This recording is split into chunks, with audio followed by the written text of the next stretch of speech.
안녕하세요. 지난번 수가 없는 화다토조 사주와 돌출입의 관계에 대해 이야기 나눴던 거 기억하시나요? 오늘은 바로 그 다음 이야기인데요. 토가 없는 수다 목절 사주에서 나타나는 광대뼈의 특징에 대한 관찰 기록을 한번 나눠보려고 합니다. 사주 명리학이라는 흥미로운 관점으로 우리 얼굴의 변화를 같이 한번 살펴보시죠. 혹시 여러분 거울 보실 때마다 내 광대뼈 라인이 왜 이렇게 달라 보이지? 하고 느끼신 적 없으세요? 주변 살은 자꾸 얇아지고 힘없이 처지는 것 같은데 이상하게 광대뼈만 유독 더 선명하게 드러나 보이는 바로 그런 느낌 말이에요. 보통은 뼈가 자랐나 아니면 얼굴형이 변했나 이렇게 생각하기 쉽죠. 그런데 말이죠. 명리학에서는 이걸 좀 다르게 봅니다. 우리 몸의 기운, 그러니까 에너지 균형이 깨지면서 생기는 일종의 구도적인 현상일 수 있다는 거죠.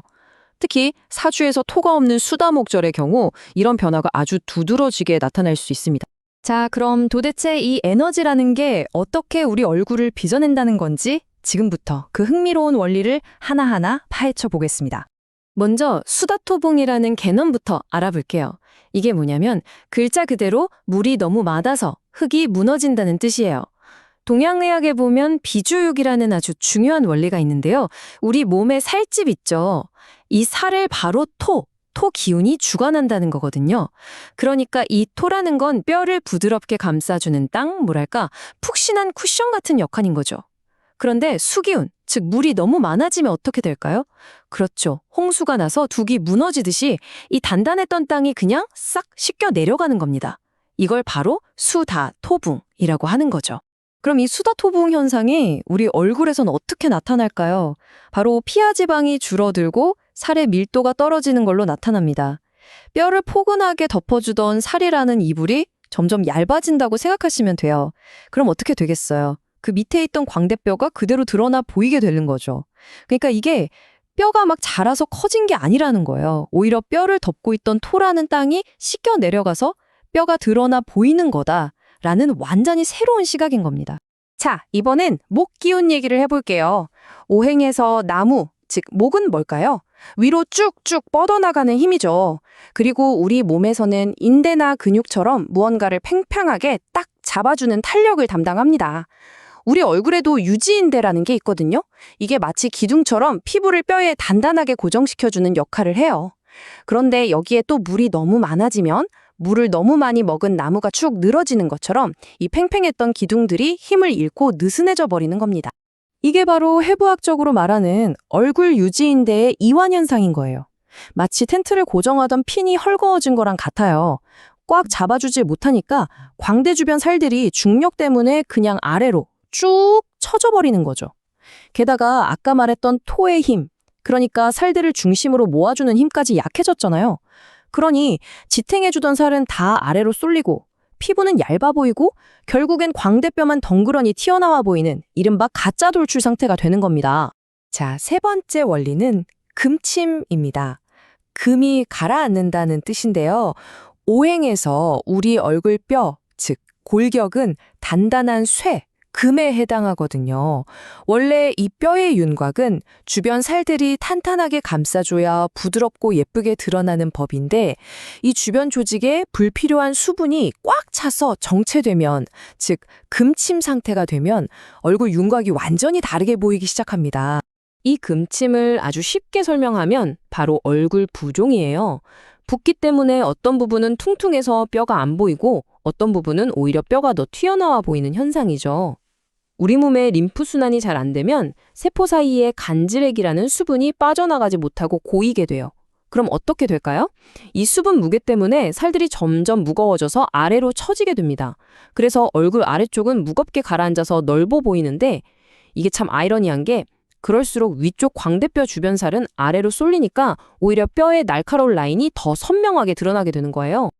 자, 그럼 지금까지 이야기한 이 명리학적 원리들이 실제 우리 몸의 해부학적 현상과 어떻게 딱 맞아떨어지는지 한번 표로 깔끔하게 정리해 볼까요? 이 표를 한번 보세요. 정말 흥미롭죠? 명리학에서 말하는 수다토붕, 즉 흙이 무너지는 현상은 해부학적으로 피하 지방이 소실되는 것과 정확히 일치합니다.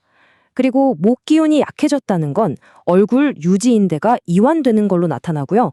마지막으로 금침, 금이 가라앉는 현상은 바로 안면 부종과 그로 인한 살의 차짐 현상으로 이어진다는 걸 한눈에 보실 수 있습니다. 자, 이렇게 원인이 에너지의 불균형에 있다는 걸 알았으니 이제 해결책도 찾아봐야겠죠? 네, 맞습니다. 해법 역시 바로 그 지점에 있습니다. 명리학에서는요, 이 모든 문제의 시작점, 즉 무너져버린 땅, 토를 다시 단단하게 세우는 것에서부터 그 실마리를 찾아 나갑니다. 그 핵심 원리가 바로 토제사행입니다.